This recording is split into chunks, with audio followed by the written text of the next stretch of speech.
com.co. En 6 AM Hoy por Hoy, Juan Carlos Echeverry. A fondo. Vamos a ponerle la lupa a fondo a la reforma tributaria. Hablamos hace un momento con el señor ministro de Hacienda, que por supuesto como funcionario y padre de la reforma tiene una visión, una perspectiva que está reflejada en ese texto que se presenta al Congreso. Vale la pena que la gente entienda también que esta reforma será discutida en el Congreso de la República, que no estamos ante un hecho cumplido con la reforma tributaria y que serán los honorables congresistas los que en un debate, ojalá muy serio, muy juicioso, reflejen los intereses del país y los intereses de los colombianos, como sucede en democracias y en civilizaciones de otras latitudes, pues los representantes son los que precisamente, los representantes y senadores, son la voz de la gente y no de los intereses y de la agenda política. Así que ojalá sea un debate fructífero en el Congreso y tengamos una reforma tributaria que tiene que hacerse, que no hay otro camino, pero una reforma tributaria que sea justa, que sea equilibrada y que satisfaga dos necesidades: la del Estado de tener recursos y por supuesto la de la gente, que esos recursos se conviertan en las políticas de gobierno, sobre todo en lo social, para poder salir adelante durante los años que se vienen, que no son fáciles, que son difíciles en materia, no solo en Colombia, sino en el mundo, de lo que tiene que ver con la economía.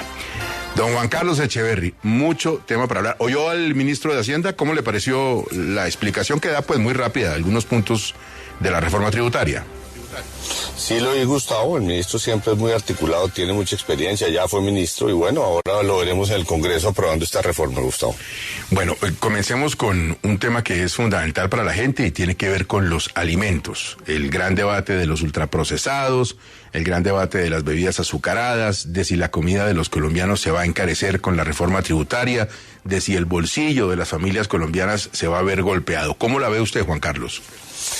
Pues vea, Gustavo, realmente como usted dijo y como le dijo al ministro, donde hay efecto en cualquier colombiano, en la persona de a pie, es en las bebidas azucaradas, en las comidas ultraprocesadas, papas fritas, bizcochos, merengues, pues el salchichón, y en el fin del día sin IVA, de los 3 días sin IVA. Esos son los 3 efectos grandes sobre cualquier colombiano. Entonces, como dijo el ministro, estos son impuestos que no le suman excesivamente a lo que él necesita de recaudo, que son orientados más a la salud. A mí los estudios que hemos hecho sobre esto es que de hecho ni siquiera tiene mucho efecto sobre el tema de salud. Pero pues es una escogencia de salud del gobierno más que tributaria, Gustavo.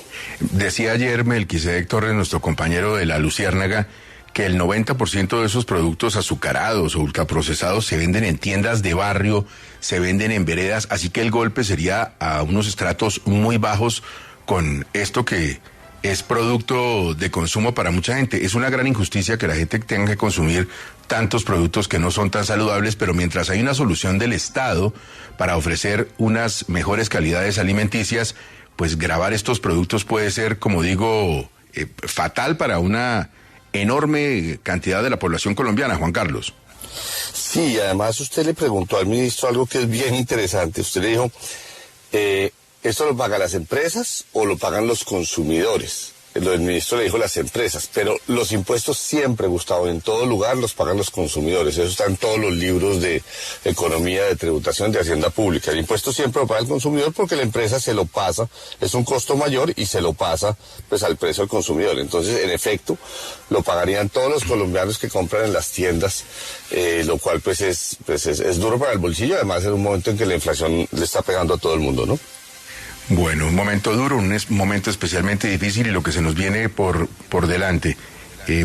A ver, ¿qué tal si nos vamos con el impuesto al patrimonio, Juan Carlos, que la gente no acaba de entenderlo, que no se sabe qué tan efectivo sea y que no se sabe sobre todo si termine siendo como una especie de doble tributación o de carga extra por cobrarse varias veces lo mismo con el disimulo de llamarlo impuesto al patrimonio? No, pues definitivamente es así, es como un arriendo que el Estado le cobra a usted. Pues hay que decir un poquito, pues una aclaración, es para personas que tengan un patrimonio neto de 3.000 millones, de pesos para arriba, la tarifa va a ser de medio punto porcentual, y cuando usted tiene más de 5.000 millones, 1 punto porcentual. Pero entonces pongámoslo en contexto para que la gente lo entienda. Usted tiene un patrimonio, digamos un apartamento que vale 3.100 millones de pesos, ¿sí? Ese apartamento, Gustavo, porque el ministro dijo, no, es que eso le renta a usted. Sí, pero eso no le renta hoy más del 2%, si es que lo tiene bien arrendado. Si el ministro se lleva el 0.5, se le lleva una cuarta parte del rendimiento del apartamento. Entonces es muy alto. Y si llega el apartamento, o los activos suyos, el patrimonio después de deudas, si llega a ser por encima de 5.000, el gobierno se le va a llevar el 1%. Entonces, si el rendimiento fuera el 2% o 3%, el gobierno se le está llevando o la mitad o la tercera parte del rendimiento. ¿Qué es eso, Gustavo? Es como si el gobierno le cobrara a usted un arriendo por tener usted esos patrimonios. Entonces le podría cobrar un arriendo de 1 millón al mes o 2 millones al mes, dependiendo, o incluso hasta de 4 millones al mes. Usted tendría que pagar ese tipo de, lo pongo entre comillas, un arriendo por tener sus activos en Colombia.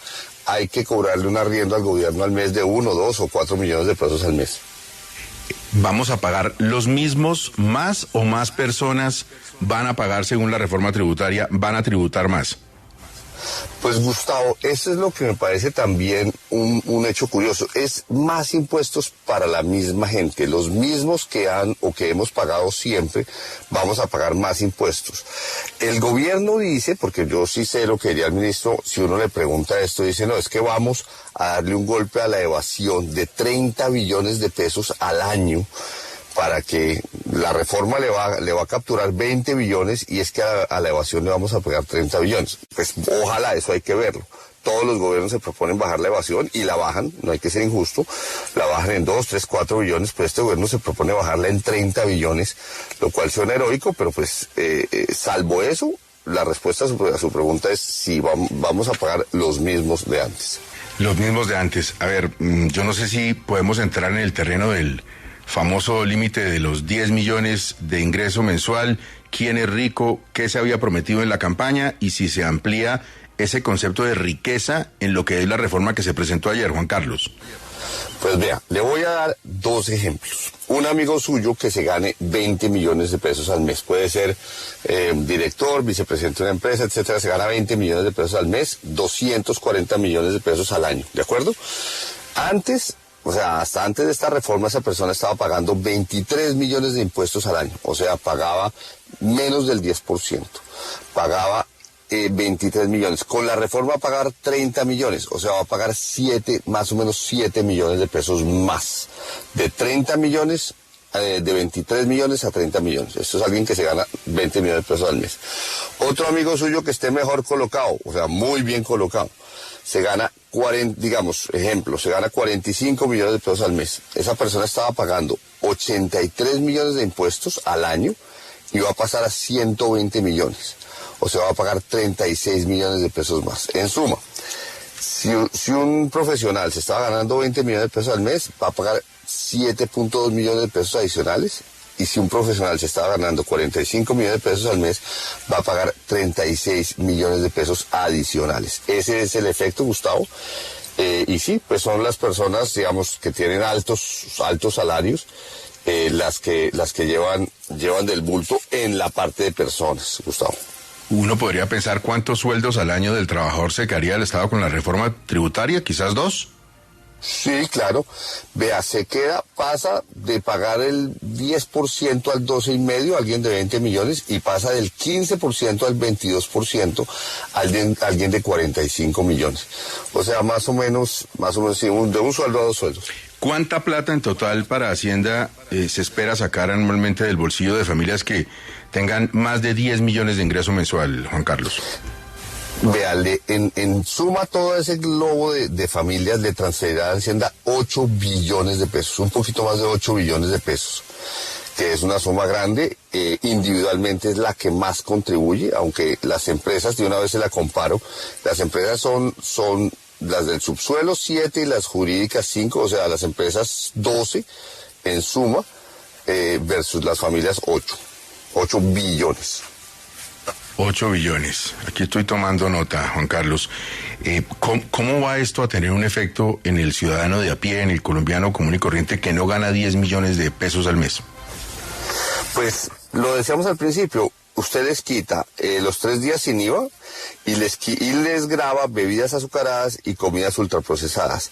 Ese es teniendo en cuenta que es muy poco probable que el ciudadano a pie vaya a pagar impuesto al patrimonio sobre esos montos de patrimonio, de manera que esos son los 2 efectos más importantes, Gustavo. Bueno, espérese que usted acaba de volver a mencionar azúcar y ultraprocesado, y Diana está pensando no en la mermelada, sino en el bocadillo, Diana. Yo estoy pensando en el bocadillo. Es que cuando se habla, Gustavo y oyentes, de este gran impuesto a bebidas azucaradas, se piensa en las grandes industrias azucareras.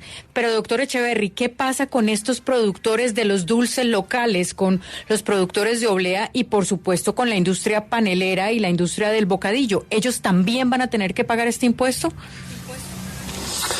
La respuesta correcta es no sé. No sé si a ellos también les tocará pagar ese impuesto. En principio es para bebidas azucaradas. No sé si, digamos, indirectamente, pero no, la respuesta es no sé. Doctor Echeverry, pero es que no le hemos dicho a la gente el billete, por ejemplo. Entonces Vanessa preocupada por el salchichón. Si antes una rodada de salchichón costaba 1.000 pesos, ¿cuánto va a costar ahora? ¿Cuánto es que va a subir? Pues el proyecto del ministerio tiene el monto de aumento, y para el salchichón no lo trae, eso sí debo decirlo, pero para las bebidas es más o menos alrededor de 30 pesos. O sea, una gaseosa que antes valía 1.000 pesos, ahora vale 1.000. O sea, ¿cuánto es para ponérselo a la gente en plata blanca, que sepa? Pues sí, en efecto, en pesos sería 30, 40, 50 pesos.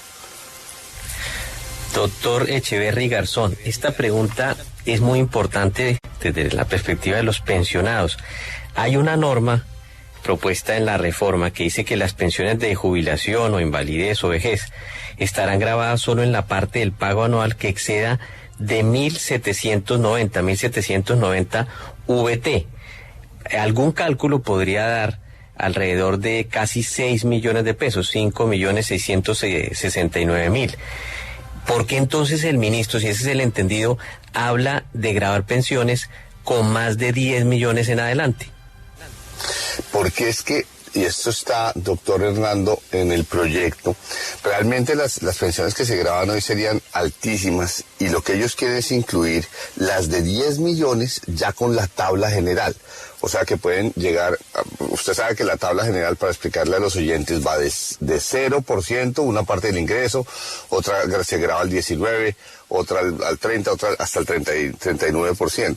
Entonces las pensiones de más de 10 millones de pesos entrarían, doctor Hernando, a ser grabadas como su salario o el mío, por encima de 10 millones con la tabla general, una tabla que va ascendiendo en tarifa, de manera que si usted tiene una pensión de 20 millones o 25 millones, como las hay algunas estrambóticas, pues, y usted no paga impuestos, pues que hoy está cubierto por ese umbral, ahora lo van con la parte que sea por encima de 10 millones, va a ser grabada con esa tabla general, como si fuera un ingreso salarial suyo, Hernando.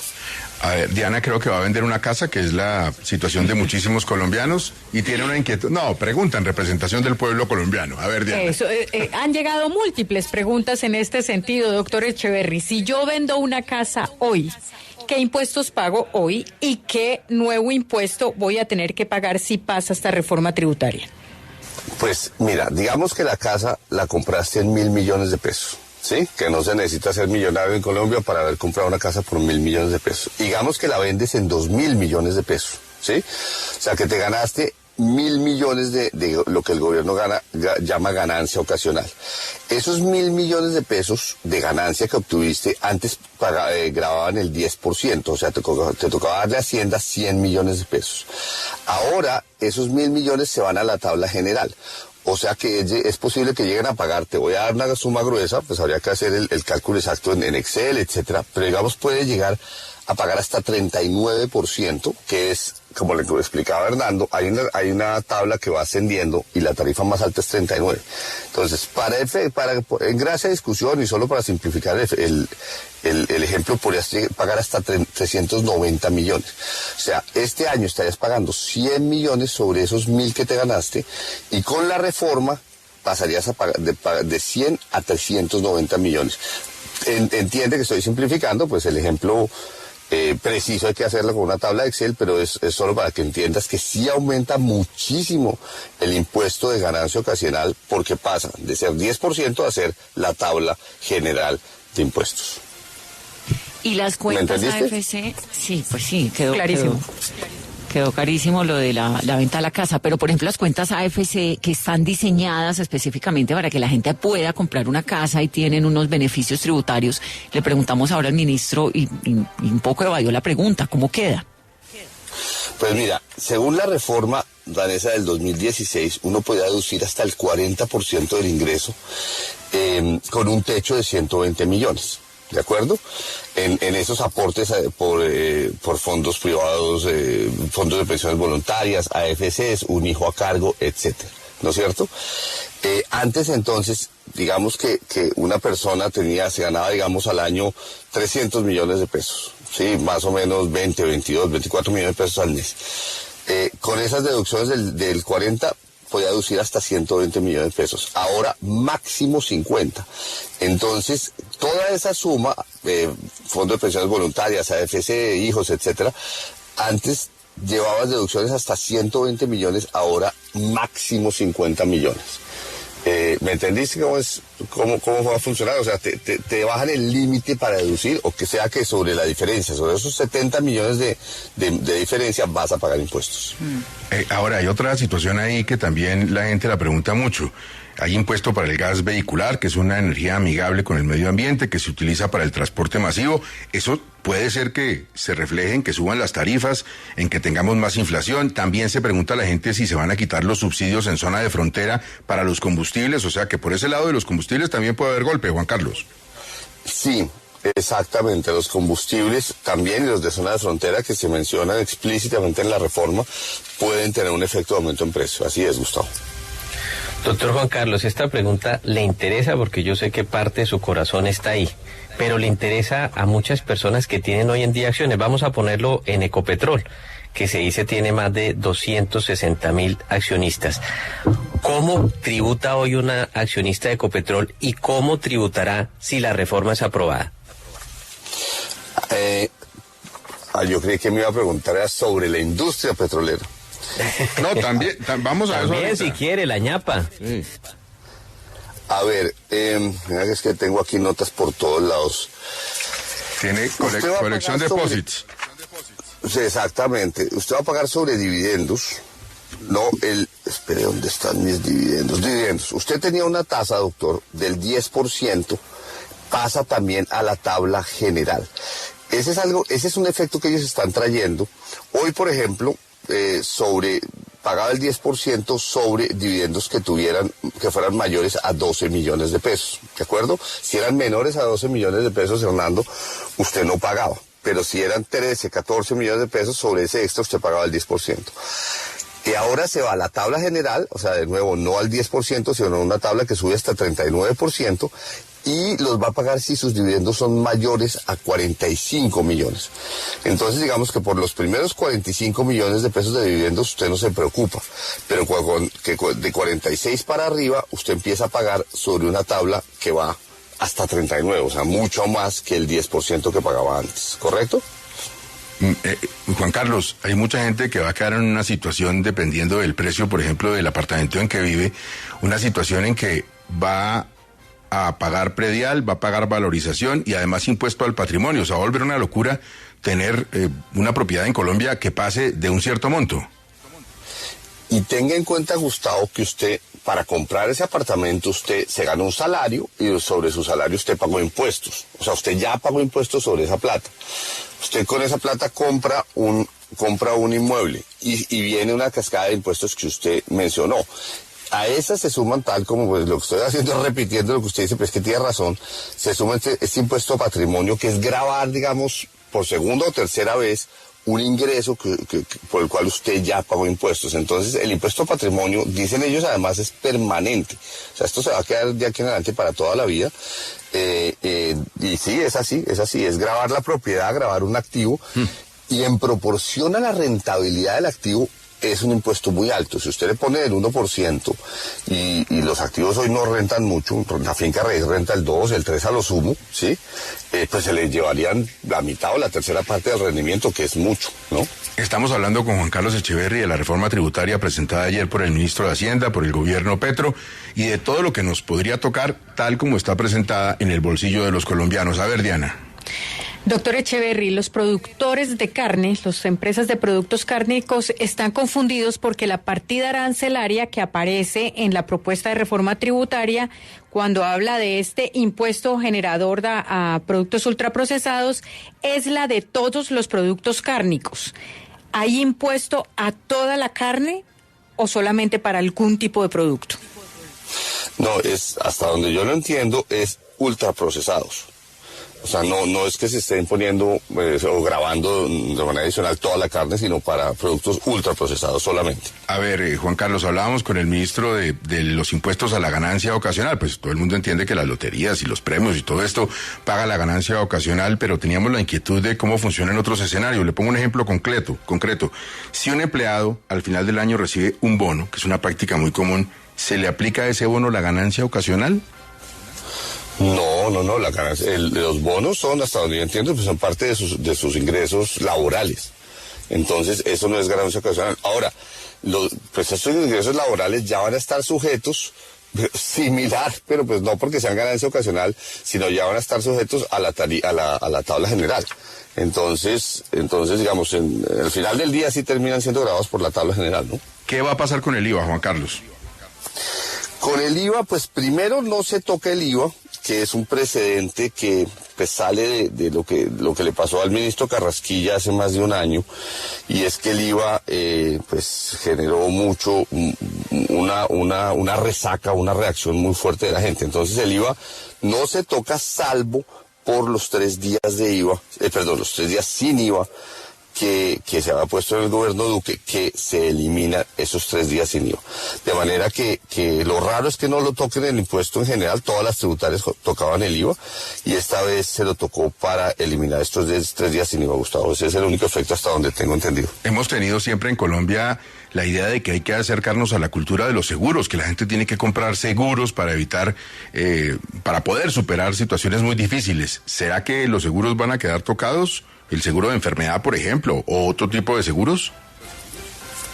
Pues es que, a ver, yo estuve leyendo esa parte ayer y no soy experto en ese rubro, pero lo que le puedo decir, lo que entiendo, salvo que nos expliquen los tributaristas con más detalle, es que las deducciones por ese monto se reducen, como dijimos antes, y quedamos grabados, digamos, hasta cierto punto. Le permiten a usted tener deducciones, y de ahí en adelante va a más de 50 millones de pesos, va a tener la tabla general. Pero no sé si ahí estoy cubriendo todos los efectos que usted menciona sobre seguros. Vamos al asunto de las sociedades, que importa también a mucha gente. La tarifa de renta para sociedades es del 35, que tiene que ver con sociedades más relacionadas con entidades financieras del 38, se paga anticipadamente. Si se paga anticipadamente es presuntiva. ¿Qué va a pasar con las sociedades? Pues vea, Gustavo, acuérdense que para las personas dijimos que se les ponía un límite de 50 millones de pesos de deducciones, ¿se acuerda? Pues sí. Para las empresas es algo similar. Se impone un tope a todo lo que computa como renta exenta, deducciones y descuentos, lo que en la norma se llama detracciones, que es un término nuevo que entra en nosotros. Entonces, las empresas se les pone un máximo de 3% para esas detracciones. Esto es bien interesante porque lo que hasta ahora se llamaba administración tributaria, que es que usted tenía un tributarista que lo acompañaba y le permitía, digamos, de alguna manera jugar inteligentemente con muchos rubros del estatuto, ahora se le impone un máximo de 3% a esa suma de, pues, es una ecuacióncita complicada, pero es básicamente todo lo que computa como renta exenta, deducciones y descuentos, se le pone proporcionalmente un tope de 3%. Entonces, fíjense que la filosofía es similar a la de las personas naturales. En ese aspecto de las sociedades en lo financiero que mencionábamos, pues la gente siempre aplaude y dice, sí, que los bancos pagan más, todo eso. Pero, por ejemplo, si uno tiene un CDT, ¿a uno lo van a terminar grabando más? Si uno tiene un ahorrito ahí. No, hasta donde entiendo, no. los bancos se le mantiene la sobretasa del 3%, que es una sobretasa a dedo que fue impuesta en el gobierno pasado, y ahora se mantiene hacia adelante, Gustavo. ¿Este es un proyecto de reforma antiminería?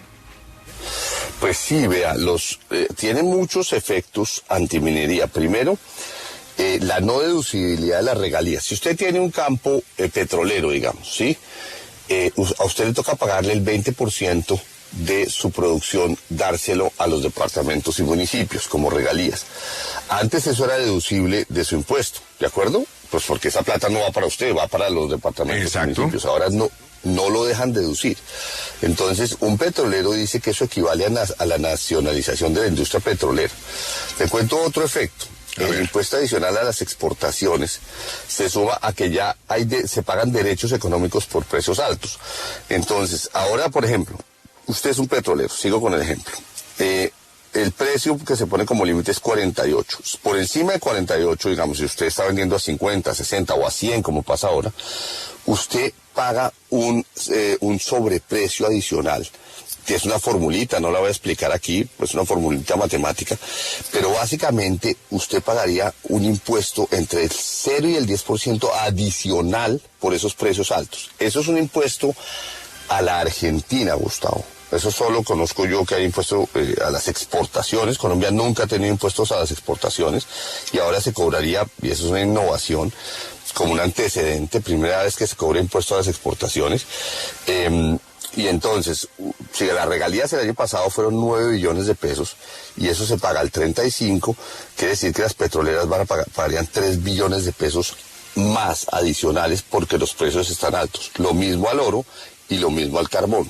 El oro se pone otro monto, $400 por onza Troy, el carbón $87 por tonelada, pero digamos, por encima de determinado precio, a la Argentina se cobra a petróleo, oro y carbón un impuesto adicional. Entonces, sí es una reforma muy antiminera, y le doy otro fenómeno, lo de zonas francas. Dado que sigo con el ejemplo petrolero, si usted está costa afuera, explorando y va a explotar costa afuera, por ejemplo, Colombia tiene gas en Chuchupa y Ballenas, etcétera. Si se cambian esas zonas francas, eso haría inviable la explotación costa afuera. Entonces, por muchos lados, sí se puede decir, Gustavo, que es una reforma antiminera. Voy a preguntarle al profesor Echeverry, como para que le ponga nota. ¿Esta reforma es más bien espantacapitales internos o externos de inversión, o esos capitales pueden estar tranquilos? ¿Y cuál sería la nota sobre ese parámetro? Pues fíjese, Hernando, esta norma que trae la reforma. Habría doble tributación sobre dividendos a personas naturales residentes y a no residentes que invierten desde países sin convenio. Entonces, la tributación combinada para inversionistas extranjeros sin convenio, por ejemplo, Estados Unidos, queda en el 48%. Esto me lo contó un amigo tributarista. Me dice, esto básicamente ahuyenta inversión de esos países con los cuales no hay convenio, porque pues 48%, pues ustedes se llevan la mitad de las utilidades en Colombia. Entonces, sí, en ese sentido tienen que ser muy cuidadosos el ministro y el Congreso, porque para mi gusto están ahuyentando mucho la inversión. Y fíjese, algo que me dijo alguien, dice, vea, esta plata sería para educar a los jóvenes, lo cual está muy bien, ¿sí? Pero educaríamos a los jóvenes y cuando salgan a buscar empleo, pues las empresas se fueron porque las ahuyentaron con tantos impuestos. Entonces, mucho cuidado, porque uno tiene que ayudar a los jóvenes y ayudar a la sociedad, pero las empresas tienen que seguir produciendo en Colombia para que esos jóvenes encuentren trabajo, o si no, generaríamos otro problema, Hernando. Doctor Echeverry, ¿qué pasa con los bienes que se adquieren por herencia? ¿Esta reforma cambia el impuesto frente a las herencias? Lo vi, lo tengo identificado. Es que son tantos temas. Estoy mirando aquí. ¿Es que va a heredar usted pronto o qué? ¿Está pendiente? No. ¿Algún tío enfermo? No.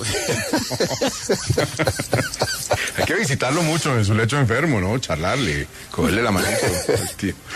Vea, se la dejo para mañana porque tengo aquí personas, renta exenta de deducciones, pensionadas, dividendos, etcétera, pero el de herencias, que sí lo vi, Sí lo vi, no lo anoté y no quiero mencionarle esto o responderle de memoria porque seguro que me equivoco. Bueno, pero ahorita que dice usted esta reflexión sobre las empresas, que me parece bien interesante, ¿no? Que ahuyentaría a las empresas, ahuyentaría también a la gente que tiene capital, digamos, la gente que tiene plata en Colombia porque se la ha trabajado toda la vida y porque logró comprar una finca, adquirir pues una propiedad. ¿Pasaría lo mismo? Pues en la medida en que usted, ¿por qué compra una finca o por qué compra un apartamento? Por el rendimiento, ¿no es cierto? Entonces, si el gobierno vía patrimonio fuera de lo que se paga en predial, se le lleva, como decíamos antes, Vanessa, se le lleva 0.5 si es entre 3.000 y 5.000 millones, o 1% si es por encima de 5.000 millones, eso muerde fuertemente al rendimiento del patrimonio, porque los patrimonios no rentan tanta plata.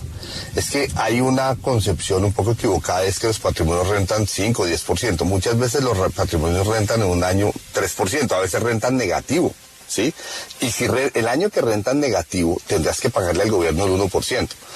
Entonces, sea rajatabla. Eso no cuenta año bueno o año malo. Entonces, yo sí creo que esto va contra la acumulación de activos, claramente, Vanessa. Juan Carlos, mucha gente me pregunta, bueno, todo esto que se está hablando y toda la reforma tributaria y todo lo que puede salir del Congreso, ¿desde cuándo empezaría a regir si es aprobado? Pues algunas cosas entran a regir desde el 1 de enero del próximo año, si es aprobado, pero otras, por ejemplo, según entiendo, cosas como ganancia ocasional, si se vende el activo, empezarían a regir desde el momento en que se apruebe la reforma. Digamos que se apruebe el 20 de octubre.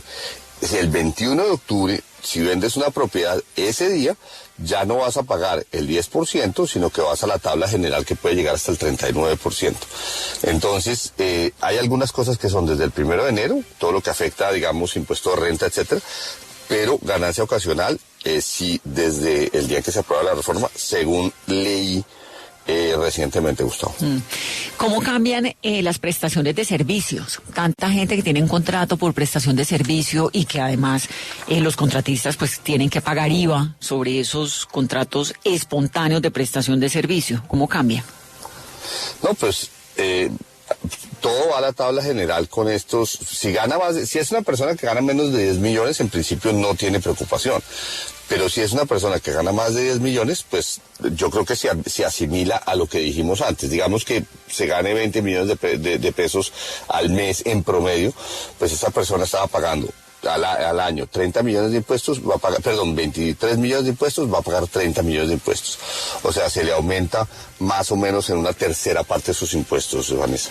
Mire, yo trato de hacer memoria, no tengo las capacidades fotográficas, pero ayer escuchando el debate en Hora 20 con Diana Calderón, Gabriel Silva planteaba, y algunos de la mesa, que es una reforma pues que sí va a golpear a la clase media, que puede haber un incremento de una tasa en materia tributaria alrededor del 20%, que estamos hablando de 400,000 familias, de esos el 10% pueden ser pensionados, o sea, hay un golpe duro para la clase media. Es que si tú tienes 2, 3 hijos, un ingreso de 10 millones cuando o de 11 millones, pues, cuando los solos colegios de los niños te valen 1 millón, 2 millones de pesos, el transporte se te lleva otros impuestos, tasas, contribuciones, un ingreso de 12, 15 millones de pesos, si bien suena muy alto, pues yo sí creo que es un ingreso que lo sitúa uno en la clase media. Entonces, bueno, en algún punto hay que poner la diferencia, pero la distancia, pues, o el umbral. Pero yo sí creo lo que dice Gabriel Silva, que claro, esto sí le pega a muchas familias de clase media, Gustavo. Ahora, porque uno ve esta reforma y uno dice, bueno, pues hay un contexto político distinto, es cierto, pero realmente, ¿qué tan distinta era a la que se presentó en el gobierno anterior? A la Carrasquilla, mira, no, sí es bastante distinta porque allá se tocó el IVA, ¿no es cierto? Aquí no se toca el IVA. Y allá se tocaba con tarifas muy bajas. El IVA se le devolvía a las familias más pobres, esa era la filosofía de esa reforma. Y lo segundo, se tocaban familias entre 4 y 10 millones de pesos de ingreso. Entonces se tocaba ahí sí mucho más fuertemente a la clase media y a la clase media, digamos, de ese tramo de 4 a 10 millones de pesos de ingresos mensuales. Entonces sí es una diferencia grande, Vanessa, con la reforma Carrasquilla. Yo sé que es difícil de contestarlo con precisión, Juan Carlos, pero viendo la reforma en general, ¿cómo afecta el empleo? ¿Hará que los empresarios contraten menos gente, contraten más gente o se queden como están?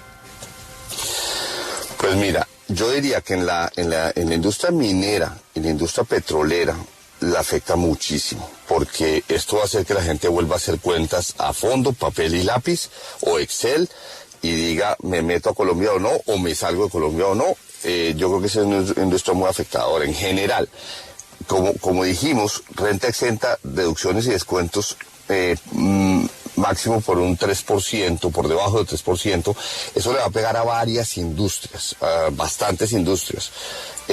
Eso también puede afectar. Hay otro que no hemos mencionado, y es que el ICA, que antes era descontable, ¿no es cierto?, se restaba el impuesto a pagar de renta, ahora va a ser deducible. Entonces se resta como un gasto. Le pongo un ejemplo específico.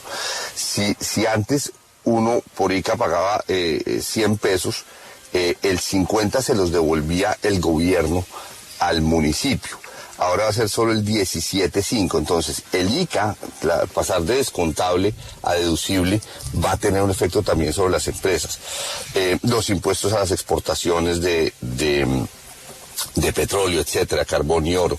De manera que yo sí creo que hay un efecto que no es pequeño, y sobre todo también empresas extranjeras de países con los cuales no se tienen convenios. Hay muchos tipos de empresas que pueden ver afectadas y eso puede afectar el empleo y se nos mete por la puerta de atrás.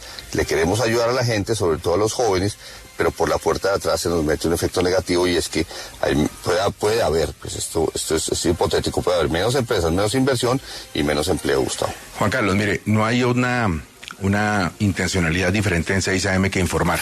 Para eso está este programa. Y lo haremos y explicaremos y comentaremos todo lo que tiene que ver con el futuro de la gente, su bolsillo, la salud, la seguridad, la economía, cuantas veces sea necesaria. Yo le quiero hacer una propuesta. Ya dimos una primera aproximación, además muy entretenida, muy ágil, que se pasaron 40 minutos como si fuera un abrir y cerrar de ojos. ¿Qué tal si usted esta tarde sigue dándole una mirada, toma nota de las cosas que nos quedaron en el tintero? Nosotros seguimos viendo a través de las redes sociales qué nos preguntan los oyentes y mañana repetimos un poco el ejercicio y nos organizamos en algunos puntos que no tocamos hoy o que se nos quedaron por fuera o que no teníamos el detalle. ¿Le parece? ¿Se le mide mañana? No, excelente. ¿Puedo dar una última puntada de salida antes de salir del micrófono? Puede hacer todo lo que le dé la gana aquí. El director es usted. No, señor. Vea, ¿en qué me sorprendió el ministro Campo? Me sorprendió en que en la campaña nos habían dicho que nos iban a quitar 50 billones de pesos de impuestos, ¿de acuerdo? Pues ese era un anuncio de gobierno que nos tenía todos contra la pared. Pues resulta que la reforma va por 25 billones, la mitad. Y algo más, Gustavo. El 25 es el próximo año. De los siguientes años en adelante, del año 2024 a 2033, que dice el texto, va por 20 billones. O sea, mucho menos. Entonces uno se pregunta, y entonces los 50, ¿dónde están los otros 30? Exacto. Ya es donde dice, es por golpear la evasión y bajar la evasión. Entonces ahí sí me sorprendió el ministro. Esta es una reforma que es muy moderada, o sea, eso hay que decir que el ministro, no sé si le puso conejo al presidente, no creo, pues que eso no se puede hacer, o simplemente lo hizo entrar en razón al gabinete, al presidente, en el sentido de que bueno, 25 billones es un montón de impuestos, ya lo hemos visto, o 20 pues del próximo año en adelante, pero pues no se le podía sacar 50 billones en una tributaria del gobierno, entonces, a los contribuyentes. Entonces ahí sí me sorprendió el ministro, le cuento. Entonces usted y todos los oyentes mañana citados a las 7:07 de la mañana después del boletín y seguimos conversando de la reforma tributaria, todo el mundo a recoger dudas de la gente, de los amigos, de los conocidos, de la gente que uno se encuentra en la calle, de la gente que nos escribe en redes para seguir mañana con el asunto. Juan Carlos, ¿firmes? Firmes, Gustavo. Así me gusta, firmes como la gelatina.